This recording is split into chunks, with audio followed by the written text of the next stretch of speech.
All right, David Fincher deep dive, The Girl with the Dragon Tattoo. Here we are, five movie men, here to dissect David Fincher and his his movie, The Girl with the Dragon Tattoo, and hopefully we can glean some insights and pick apart the movie, analyze David Fincher using the movie as kind of the framework for that analysis. But let's dive on in, just in terms of first impressions. I believe this is the first time each one of us has seen the movie.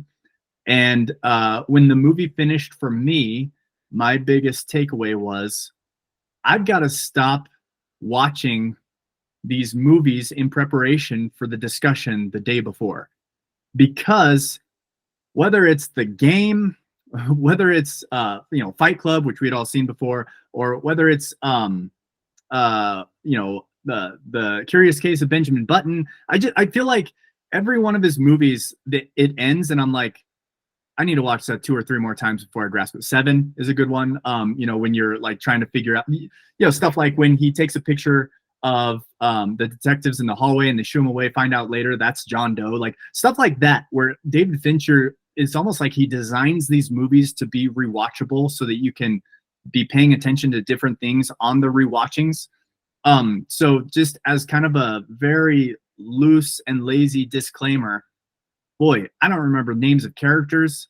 I don't remember locations. It's hard for me to remember what happened to which victim by which perpetrator. The only thing I remember about this movie, in terms of like the murder mystery, the plot that was driving the movie, is at the end, it turns out she's still alive. And that was a cool twist. But like all of the minutia, all the details, all the variables, that like all the detective work, and he's keeping track of it and they're discussing it, and the girl with the dragon tattoo is doing her thing and she's like getting all this information, he's doing his thing, getting all this like I am lost. I need to watch this movie 4 or 5 more times before I can speak intelligently about it. So hopefully this conversation isn't a complete dud. But Drew, you just finished the movie a couple hours ago. What do you think? Yeah, so let me set a disclaimer as well, is that Monday I stained my thumb real bad, and then earlier today I stabbed my thumb with a fork putting the dishwasher. And so I'm in a terrible mood going into this because I lost the tendons that make me an apex predator. Without these, I'm just a guppy fish in the world. I'm at the bottom of the food chain. And so I've had a terrible day. It's been awful. Then I go and watch this movie where I'm like, oh, I'll bet this is really cool. If I understood it, if all the names weren't in Swedish and I had read the book or something. Here's what I will tell you. Here's what I did like. I liked the last 36 minutes. That's including the credits. Because this movie was like the whole time, I'm like, oh, we're just going to put smut. We just want smut in here. And then hopefully the audience feels a connection between the journalist and the girl with the dragon tattoo. And I'm like, you couldn't have found a not gothic, anorexic, pasty chick to play this girl. I had a lot of problems with it, but if we're talking about just like the overall movie, lots of twists and turns. I feel like a lot of unnecessary, a lot of unnecessary scenes, not just the very uncomfortable scenes, but like the investigative scenes. I kind of was like, we could have cut that down from 12 minutes to 2 minutes and gotten the same effect. I don't know why we're watching her flip through pages that nobody understands for 12 to 15 minutes while you're building up to nothing. Like the music keeps building and building, and when she's in the library or when she's in the archives, and she's like, call, I can't even remember his name, starts with an F and it's Swedish. Call Phoebe. And like every time she gets the keys and she gets something else and she gets something else. And I'm like, ooh, something juicy's coming because she's getting deep. And then she just leaves, and it's like, and the journal Daniel Craig's character had already figured it out. And I'm like, sweet, useless. And so I felt like there was just a lot of reaching. And to be fair, watching it again and understanding the names, I'm sure that it would hit a lot harder and a lot cleaner for a moviesman. But just watching it this first time, I had like lower back going the entire time. I didn't want to watch because it was very uncomfortable, and all of those uncomfortable scenes and all of the intimate scenes were completely unnecessary, and they showed way too much, and they could have all been kicked out of the movie and saved everybody time and mainly time and comfort. And I get that's like David Fincher's thing, is to make you uncomfortable. I get that, but like the thing that we all got uncomfortable with, there's ways to do it, get the same effect without showing as much.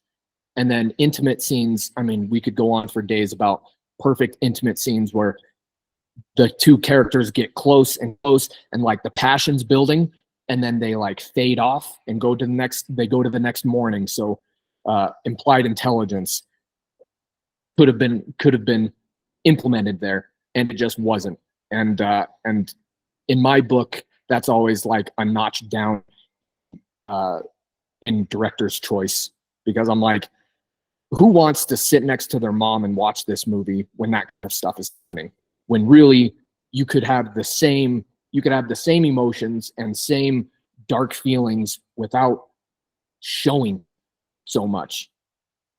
Like you can get the same reaction without showing as much, and to show as much as they did. I mean, think about every intimate scene. I was paying attention. Every intimate scene, I was like, that did nothing. That did nothing for the storyline, did nothing for the plot, did nothing for the characters, didn't build their relationship at all. It was just in there for, I don't know. It was just in there, and I didn't like it. That being said, there were a lot of positives, especially in that last, especially in the last 36 minutes. But that's kind of my initial take on it. Dang, Drew, you just brought us right into the deep water. I was hoping we want to get to that to the very end. You just brought us right into the deep water, the smut, just right up here, front and center for everybody to see, for everybody to consider. Yeah. Before we even like consider the other qualities of the movie, before we even consider like David Fincher and his creative choices, his artistic liberties, you're just gonna go straight to the smut. This is the face I have. Nobody can see your face except us. Here. You know that, right? I'll do it right now. This is the face I had during all the smut. There's so much smut. I had this face. Dude, there was a lot of smut, but I don't think it's like the number one talking point of the freaking movie, but it is a talking point. So I appreciate bringing it up. We'll come full circle unless these other yahoos want to do a deep dive in the nasty, grimy disgust that was the smut of the movie right here in the introduction. Feel free. Alan, what are your thoughts? All right. Well, I had both of my opposable thumbs actually working for the duration of this film. So I went in with a completely different perspective. I enjoyed the smut. Go off.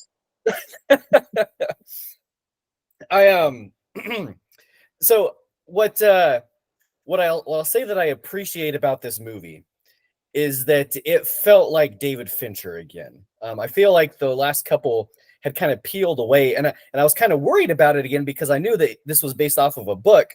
So I kind of thought that he was going to be probably constrained. I mean, actually, now that I think about it, right, like Fight Club's also based off of a book, right? And anyway, I kind of had the thought and maybe the expectation that he was going to be constrained in his directing style and choices because it was a book and he was going to have to follow a certain format.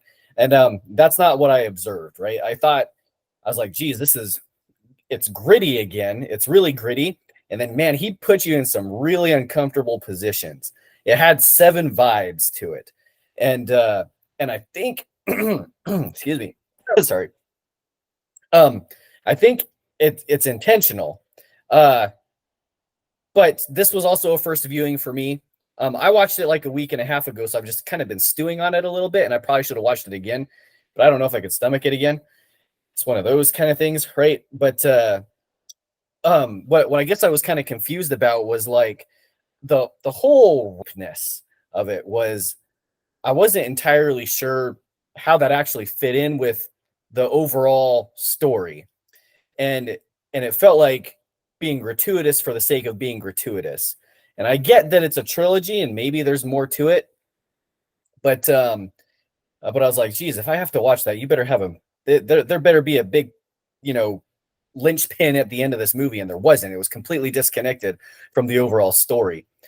And I will say this about the sex scenes, though. What it did is it allowed for that disconnect at the end between the two characters, because she was way more into it than he was. And in the second sex scene, he even like stops like mid whatever and is like, hold on, I had a thought. And she's like, hold on, let me finish. Right. And I was like, okay, she's way more into this than he is. And then at the end of the movie, when she throws his jacket away that she got him, I was like, oh, he definitely wasn't into this relationship. Like he was like all business, and she was way more invested in it than he was, and that kind of allowed for the separation in the conclusion of the film. Since we were talking about it. Okay. My favorite part of this movie, though, was, what's the guy's name? The one that's in the Avengers Skarsgård, the actual Stellan Skarsgård. Yep, that's the guy. His character was kind of great. I thought his and honestly, everything that he's in, I love the way his acting style and his acting choices are phenomenal. I've never seen him in anything and thought, what a dumb portrayal. Sometimes he's been in some dumb movies, but his portrayal is always really good. And this one was no exception. And the part that I loved the most was his commentary when he was kind of monologuing to Daniel Craig. And he says something along the lines of, you knew what I was, and you knew where this was leading, and yet you came into my home because you were afraid to be not polite, or something along those lines. And I was like, what an amazing commentary on just like humanity, and how villains kind of get away with villainous things because we're trained to respond to certain social situations.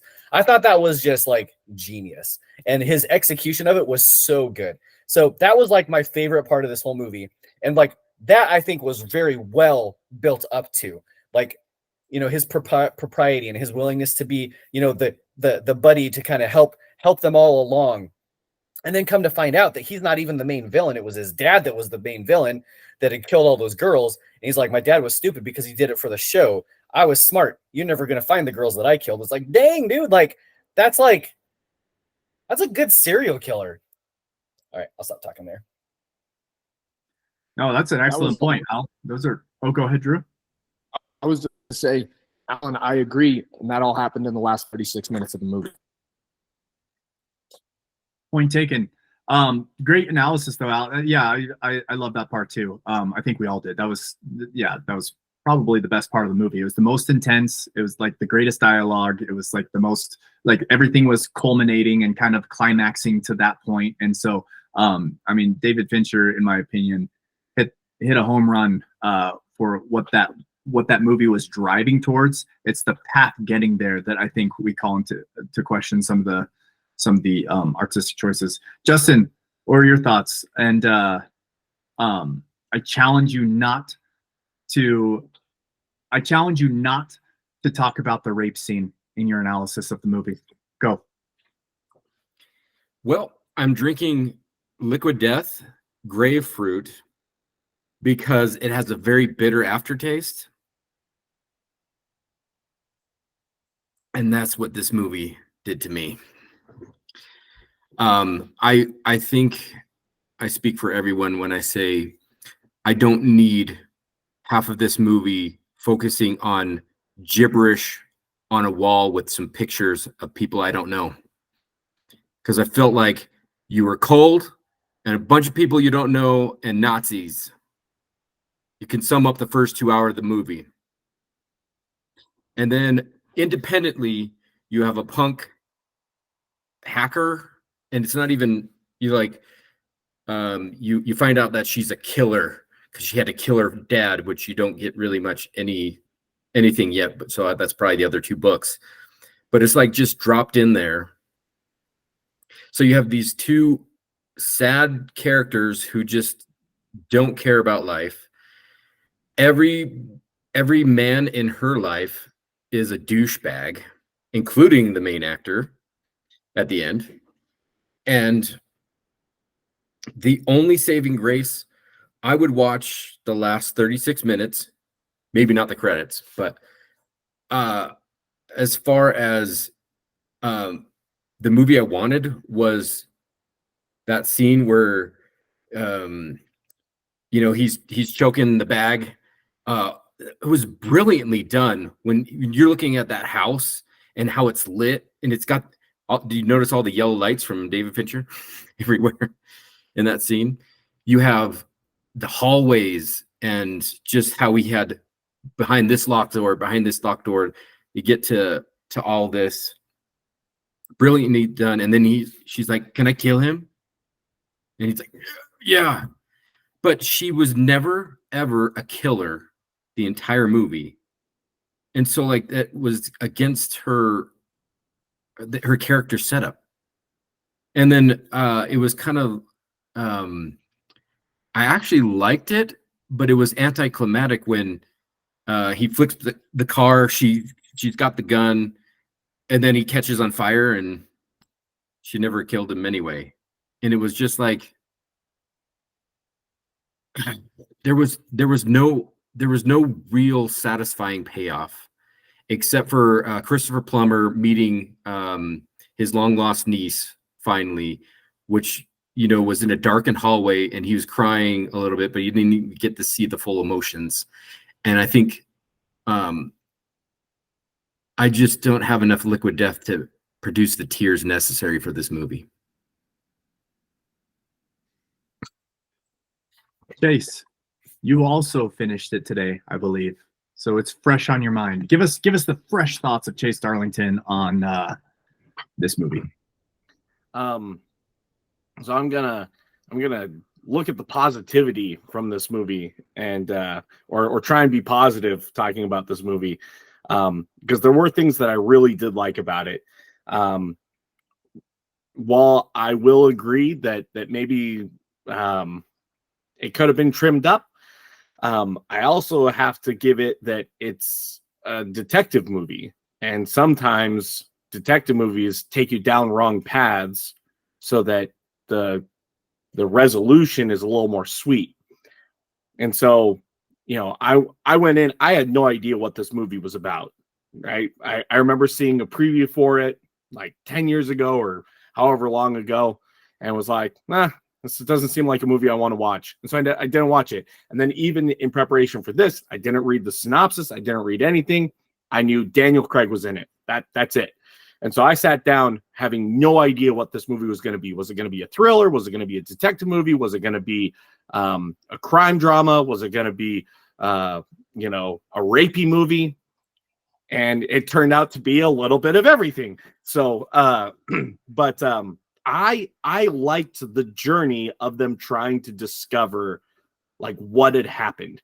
And it was like, and even like, as they're going through, the person who you think would know what happened, right? The bad guy, the Skarsgård, Martin, he didn't know.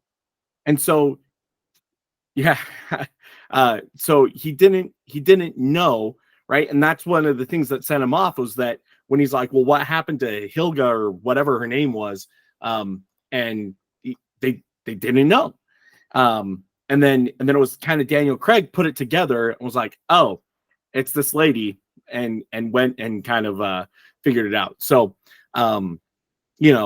I haven't read the book, so I don't know how well the book ties to the movie. How much of the story was just taken. This is a second version of the movie. There was a 2009 version that was done. That was a trilogy that came out all together. And I think Justin had mentioned that it was a way lower production budget value film than David Fincher's. So yeah, I there were parts that I liked more than others. But for me, I enjoyed the discovery as they're going through and the different lenses that they're looking through to find stuff, right? Was his Mikhail or Michael, right? Michael's view from a journalist, and then what was her name? Lisbeth's view from like a hacker. Anyways, it was interesting. Chase, when you called that girl Hilga or whatever her name is, you reminded me of another critique I have of the movie. And this is on me. This isn't on the movie, but I have a hard time when it comes to murder mysteries keeping track of freaking names. That's again why I feel like I need to rewatch this a few times. I was talking to Chase and Drew earlier today. I was like, how many of Ocean's 11 can you name?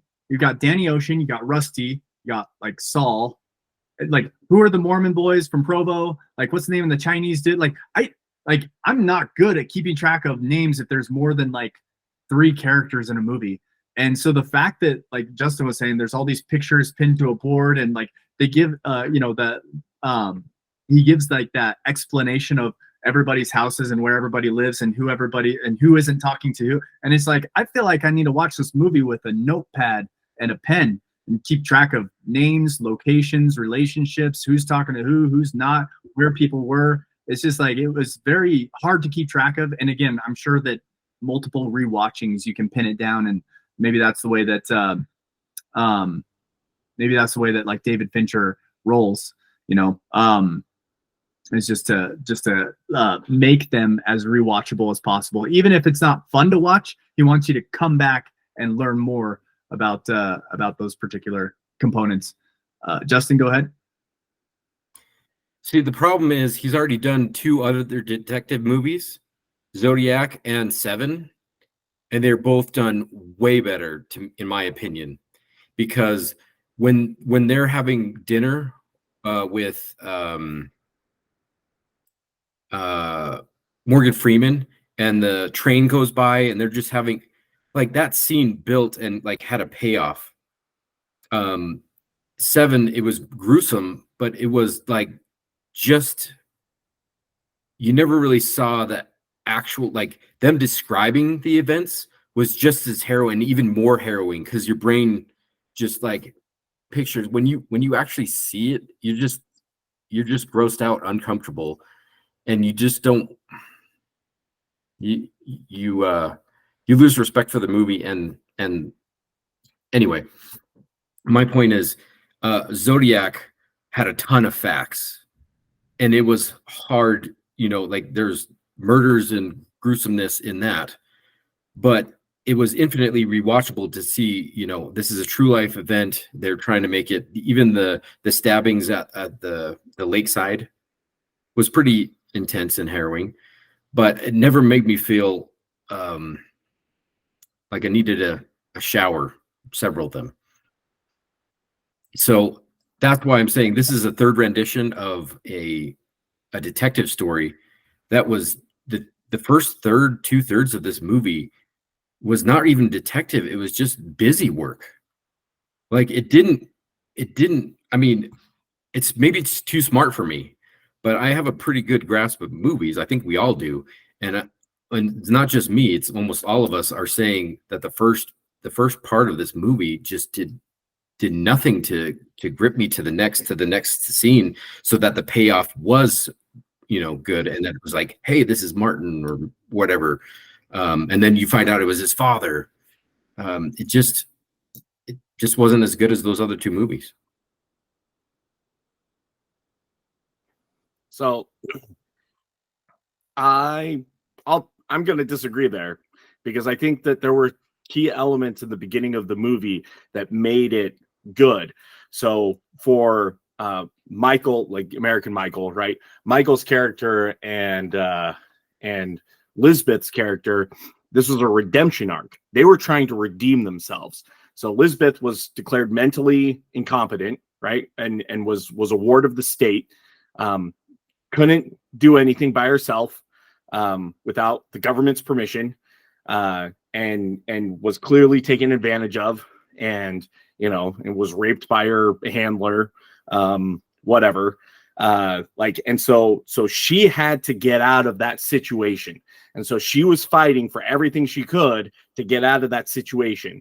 And she had like this crappy job where she was like a mail worker, whatever, that was like her on paper job, but then clearly she was like this genius hacker, and she just couldn't say that that's what her job was because it was all very illegal. Whereas Michael's character, right, he starts the movie as he just lost a lawsuit for libel, lost all of his money, his job, his reputation, everything's like just been destroyed. And this, multi-billionaire goes, you know what? Like, even though like he has a tarnished reputation, he does good work, and I'm going to give him a chance.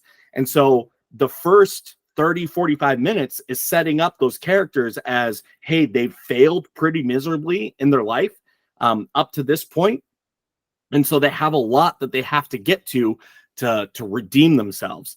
For me, I think and then the middle act that kind of happened was how those two characters like went through events to meet and be able to continue on the path that led to the final act of them getting resolution, figuring out what happened, how this whole Nazi family was involved, etc. So while I agree that, again, there might have been stuff that could have been cut out or trimmed or what have you, I don't think that it was unnecessary, because I think it helped build these like real life characters of, they've had some really big setbacks. Their lives are terrible at the beginning of the movie, and they have an opportunity to redeem themselves. So I would just push back and say, I don't think that there was the first half was a waste. Chase, I would push back on your pushback, because I don't think Daniel didn't feel that way with Daniel Craig's character. I didn't feel like the billionaire was like, you know what, you do good work and you just got a bad card. Like, I didn't feel that way at all. And the guy even said that. He was like, it was more just like, I've got dirt on these people, so I know you have incentive to come work. Not so much that like, you're such a good journalist that I want you to work on it. That was littered throughout the whole movie, where he's like, you're probably not going to find anything, but I got dirt on the people that you talked with, and I'll give it to you either way. I just want you to stick your nose where it doesn't belong for a little bit, instead of me to do it. I've been doing it for 30 years. You do. I'm tired of this. You do it. I'll give you some dirt on the other guys. That's how I felt it was. No, because when they did the briefing with Lisbeth's dossier at the beginning between the lawyer and the boss, that's what they said, is that he had done incredible work. It was like there was an incentive for him, because the same company that they were trying to, or they had dirt on, is the one that took him down. But they specifically call out in the dossier that he was really good at what he did. Okay, even if I missed that part, they didn't show that.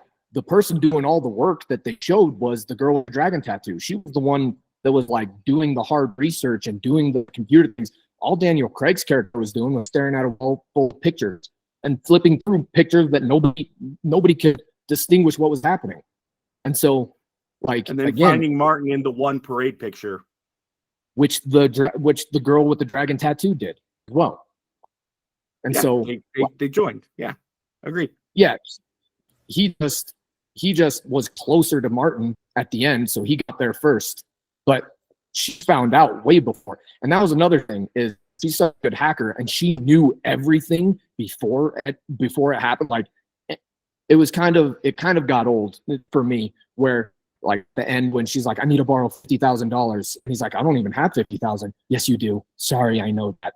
Like, If you like, and she did that multiple times in the movie where somebody would lie to her and she'd be like, nope, you can't do that. Or like they were trying to, like with her social security guy, she like shows up and she's like, stop looking at tattoo removal or I'll put it on in your. So like they built her as this super genius that knew everything because of technology, yet we sat through 2 hours and 15 minutes of her doing research when why don't you just hack into all of the family members' computers and do your thing?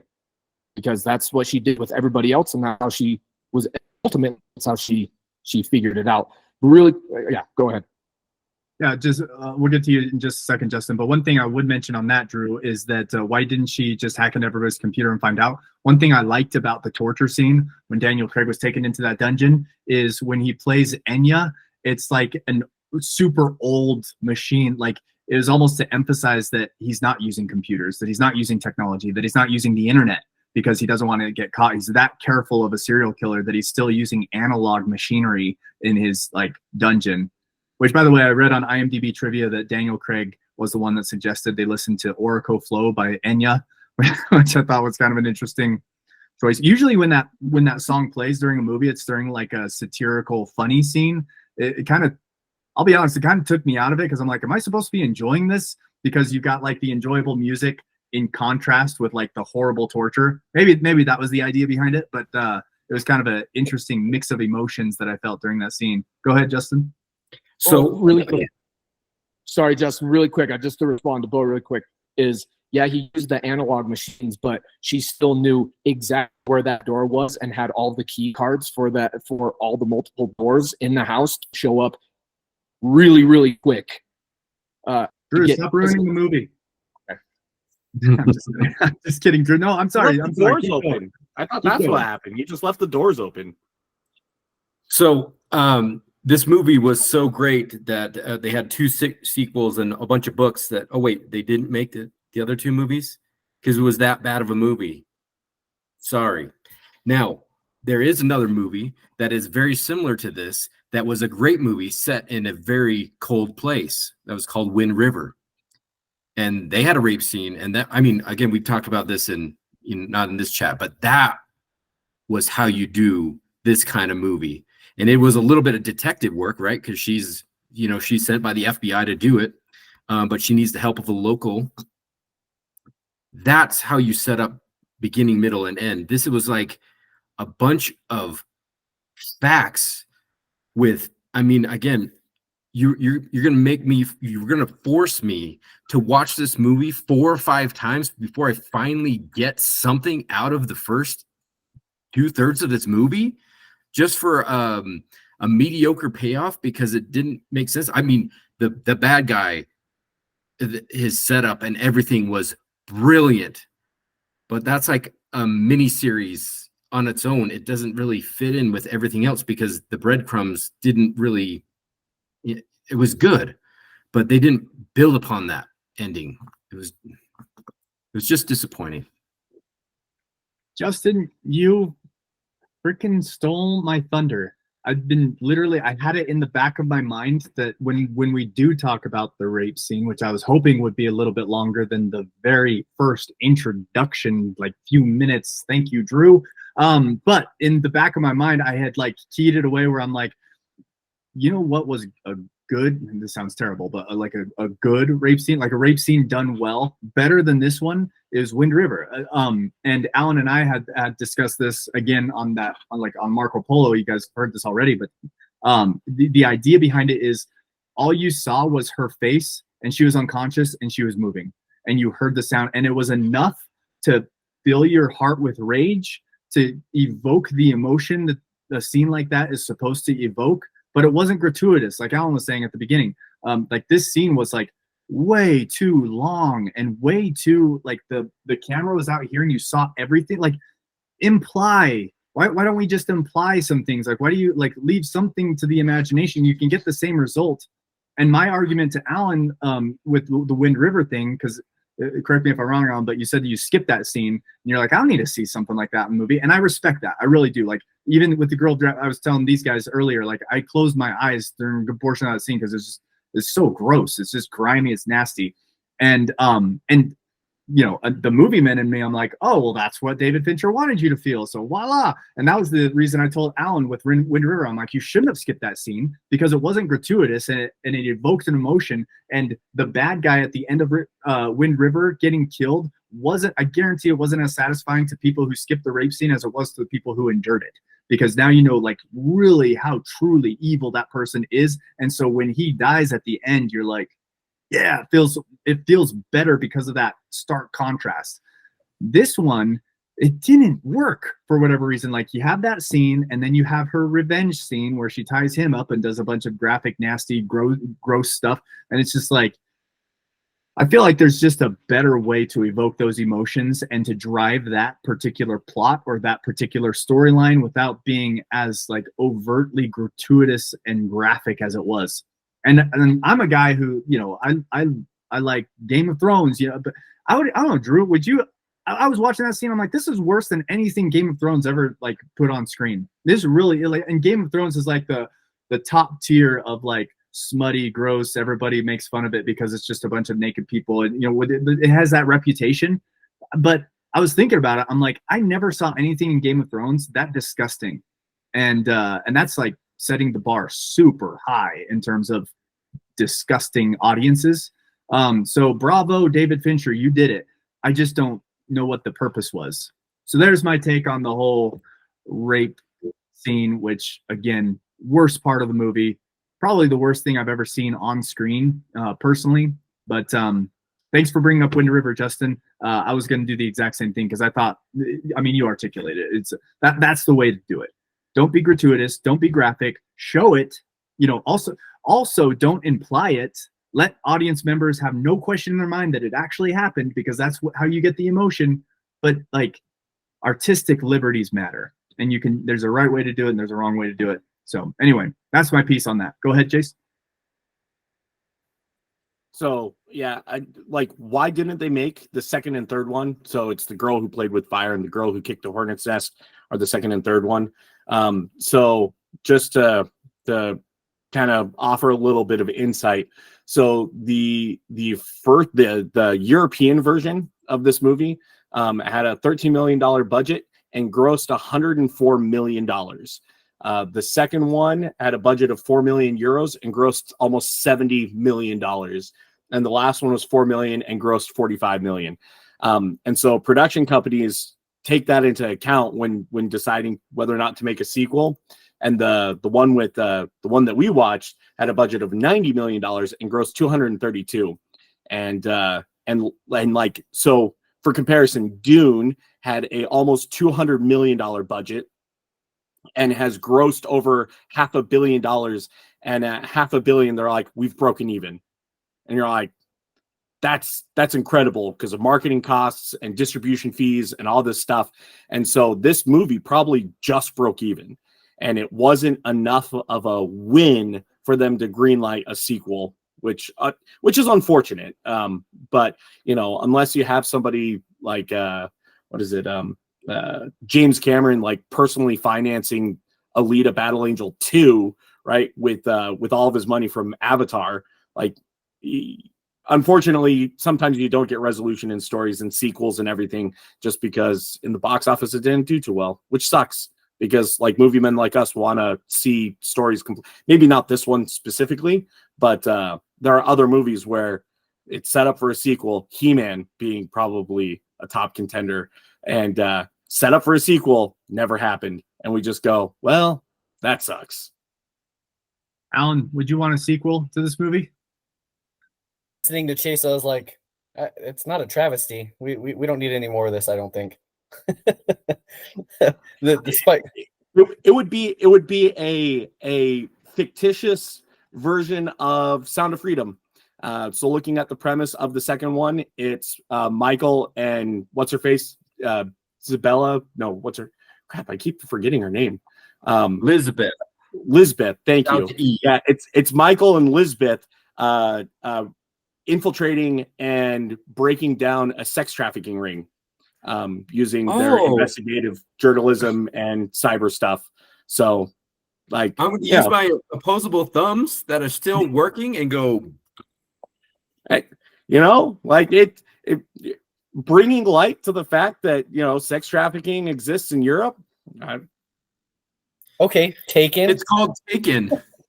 Taken did it better. I guarantee it, because they got Yeah, but it's an action movie versus a detective movie. Like, not everybody wants to watch an action movie. Some people want to watch a detective movie. Yeah, Taken Like, got I'm not three advocating movies. for this thing. I'm just saying, like, there are reasons that sequels don't get made. Box office numbers are usually the biggest contributor, and that, Yes. like, you know, But you Daniel did say Craig, that like it's a this movie, travesty that's that they fine, didn't make but- the sequels. Sorry. You did say that it's too bad that they didn't make the sequels. I'm saying I don't think it's too bad. I think there are better movies. Well, they did make a sequel. It's just a European version, and the European version killed it at the box office. 70 million, almost 70 million on a $4 million budget.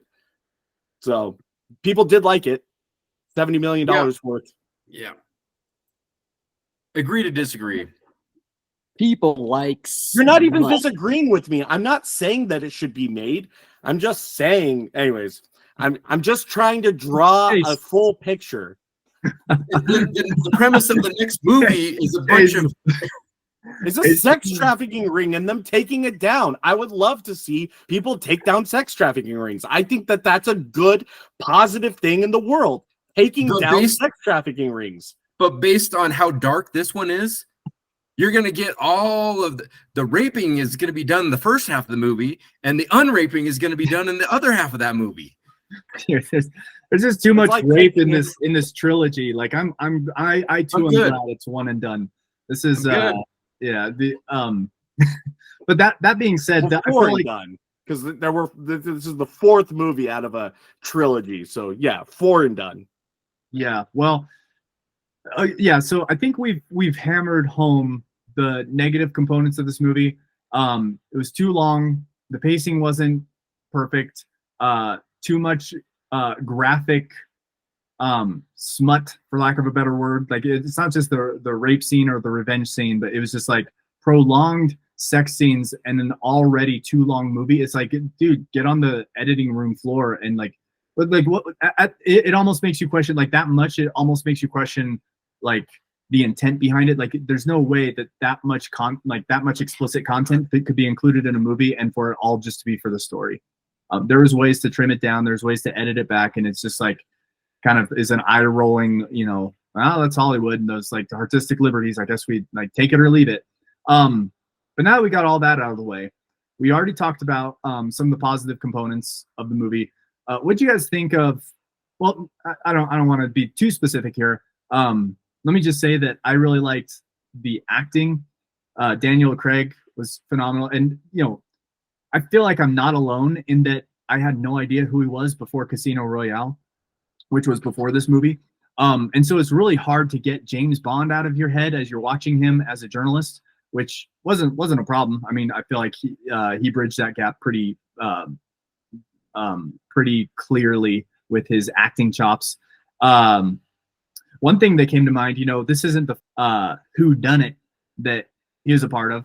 Obviously, we've got Knives Out by Ryan Johnson, who also had not only Daniel Craig but the old man, who was like the German old man that was kind of laying out the pieces before him at the beginning of the movie. So I thought that was kind of an interesting coincidence. I don't know if Ryan Johnson saw this movie and was like, let's get those two back together and let's throw a really thick, like, Southern accent on Daniel Craig to make it just a little different. But it's essentially the same thing. You know, he's discovering a murder mystery. But anyway, so I really liked the performance. I thought that the chick who played Lisbeth did a good job for her character, what her character was supposed to portray. Obviously, I'm with Drew. I didn't like the aesthetic. I didn't like those weird short bangs and her lack of eyebrows and eyelashes. And she was just kind of a weird looking, and she was supposed to, I guess she's supposed to be looking queer, weird, like off the beaten path. Like, she walked like a man. She walked all funny and clunky. And so, like, it was all purposeful. I don't think that she did a bad job as an actress. So I just wanted to mention that in terms of a positive light. I thought that the cast did a really good job playing their parts. And we already talked about Skarsgård, is that his last name, who did a great job.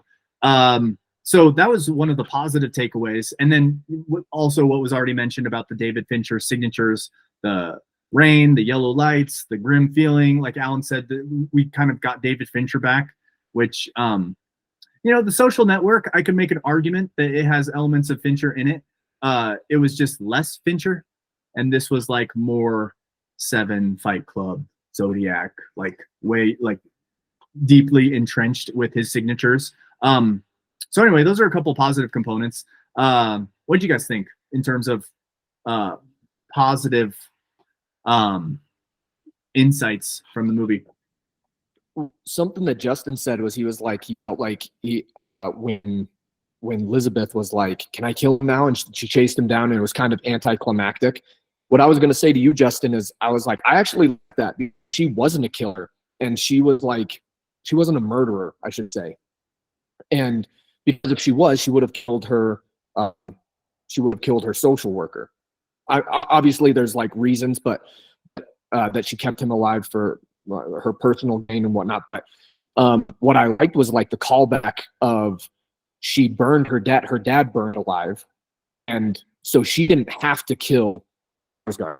He burned alive just like her dad. So I thought there was a good parallels, a similarity of I don't know the backstory of why she did that to her dad, but my mind, because of the content of the movie, kind of sends me to she was abused in some way by her father, and it was like a revenge thing, and so it was kind of poetic. I thought that she didn't have to pull the trigger on Skarsgård, that death follows her in the form of fire for those types of people. And that was just one thing that I got. I don't know if it's in the, or if that was a direct, if that was David Fincher. But that was something that I actually did like, instead of her walking a bullet through his head, which would have been satisfying. But I did like how he started burning, and I was like, oh, so like no need. This is like her curse. Her curse is that the people that she wants to kill, she doesn't have to. They just burn. It's an interesting take. I like it. I like it. It's like yeah, that's like layers deep. That's good. I'm gonna expound on what you said in the beginning, because that was the only takeaway I had from it, was when he was like, I knew you were in the house. You knew I knew you were in the house. But to be nice, all I had to say was, want to get a drink? And because you didn't want to offend me, you went into the dragon's lair.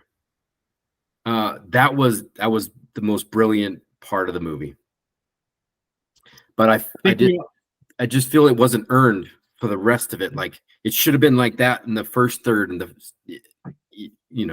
Yeah, no, that's a good way to put it. It wasn't earned. That's good. That's good. It was a great scene wasted on the previous 2 hours of build up.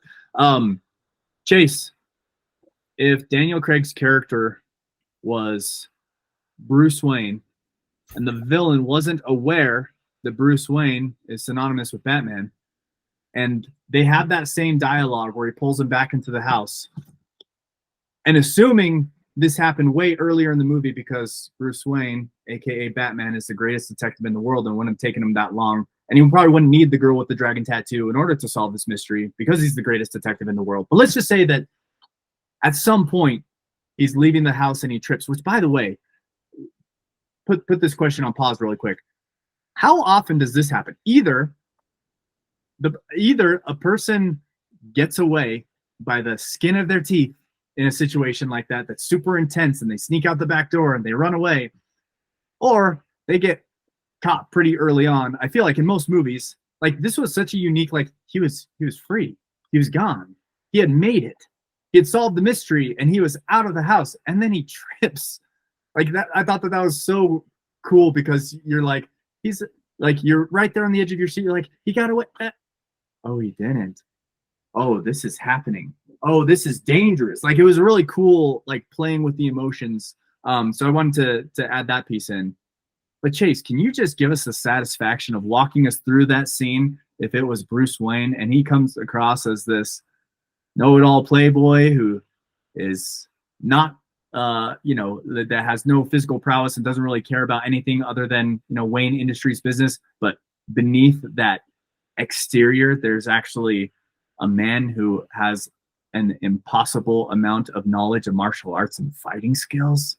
All right. So first off, Lisbeth would be Oracle, which is Barbara Wayne, who's basically Bruce Wayne's tech arm. That's that became her role after she was paralyzed. So you still would have had the hacker, and yeah, but dude, and I thought for a minute that this would have happened. So the fact that it didn't means that this is what Bruce Wayne would have done. So as Martin, right, the bad guy, is leading him down the hallways. I was like, bring your drink, leave my knife. And I was like, okay, like you got me. And as he's going, and he opens the door, and then they go, and then he opens the second door, and Daniel Craig walks in, and it's dark, and Martin is following behind, and he turns on the light with the gas mask on, and then gasses Daniel Craig.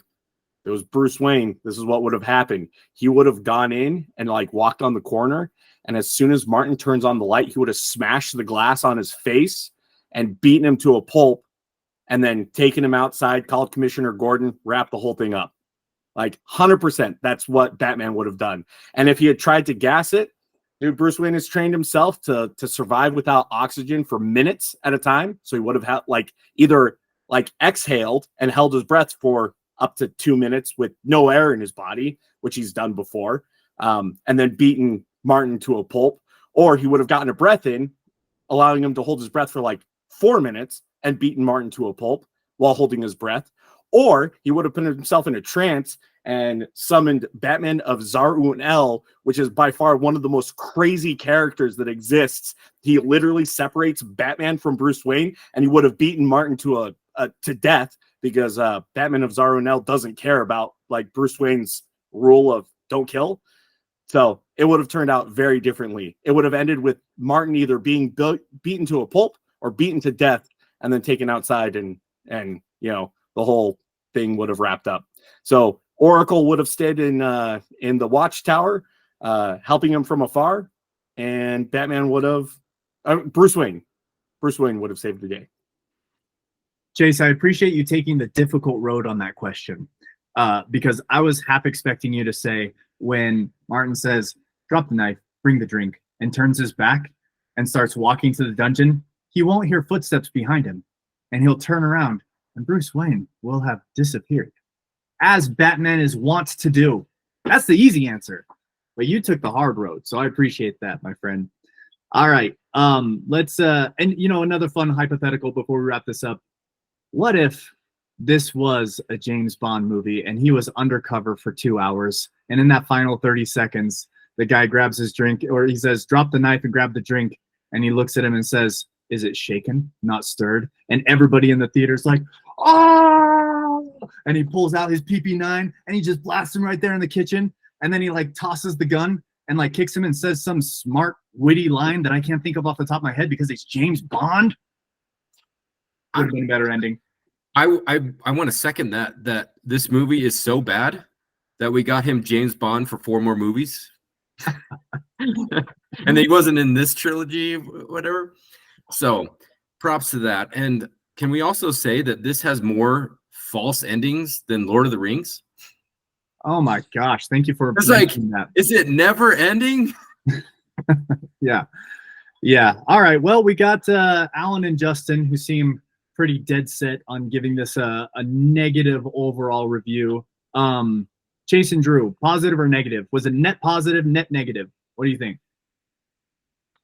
I would have loved this movie. I would have loved this movie as if anybody's familiar with Love, Death, Robots, I would have loved this movie as a Love, Death, Robots episode. And we said it before, and if you guys have watched it, Love, Death, Robots, they just throw you in the middle of a story, and then you're along for the ride. If they would have just given us a 30-minute short film of dropping us a brief explanation of what's going on, dropping us inside the house while he figured it out and Skarsgård came home, that would have been, I'd be shouting this movie from rooftops. I would be like, this is one of the greatest short movies short films I've seen in my life. But because you had to be dragged through the mud the whole time, I think on one end, you could say, you could say that the payoff, they're dragging me through the mud so that the payoff is even sweeter. But it was so much mud. It was so much mud that I was ready to be done by the end. And so it was a breath of fresh air. But like Justin said, I'm like, it just doesn't. It's not enough to steam the movie. And so overall, even though the last sequence of the movie was phenomenal in my opinion, just with the acting and kind of wrapping up the whole story, the rest of the movie was just a thumbs down. In grand scheme of things, when we're talking about saving, if we have to save David Fincher movies and kill others, this one's easily on the bottom of the list for me. Probably, I don't expect myself to ever watch it again unless I run into somebody that is like a stone cold Girl with the Dragon Tattoo fan, and they open my eyes to to stuff that I hadn't thought about and I do need a rewatching. But with that being said, the rewatching will 100% exclude the smut. Chase, Sure, was it better? Oh, go ahead. Callum, do it. Callum, watch it with you. Sorry, was it better than what? Better or worse than Benjamin Button? Ooh. Okay, so looking at the David Fincher movies that we've watched so far, I would say that one thing that this movie did that I like about David Fincher is makes you uncomfortable. And I think he's done it really well in two other movies, and that's Fight Club and Seven. Right? This has that same tonal and that same rawness that makes you really uncomfortable. And rightfully so. But I think overall it's on my lower tier of David Fincher movies. I like that it was kind of getting back to more David Fincher-esque type of a movie. I appreciated that. But I don't think that this is in his top 5 or like how many movies are there? There's 11 movies. Definitely in the bottom 6. Definitely. And probably in like the bottom like 3, 4. It's a book to movie adaptation. As I think it was Justin pointed out, this is his 3rd detective movie. And I think that Seven was a better detective movie. Sorry. One last thought before we wrap up. One parallel that I noticed between Seven and this one was the religious tie between the executions and the murders. So in Seven, right, it was the 7 deadly sins, and this one, each of the girls was murdered due to in accordance with, or not in accordance with, but based on scriptures in Leviticus. And I found that I made a mental note. I was like, oh, that's an interesting little connection. But yeah, I'm kind of with Drew. I'm probably not going to rewatch this one unless somebody really wants to rewatch it. I appreciated the rawness and how it made me feel something. So I felt good when the bad guys died. But yeah, I think overall, I'm not a huge fan. Well, there you have it, gentlemen.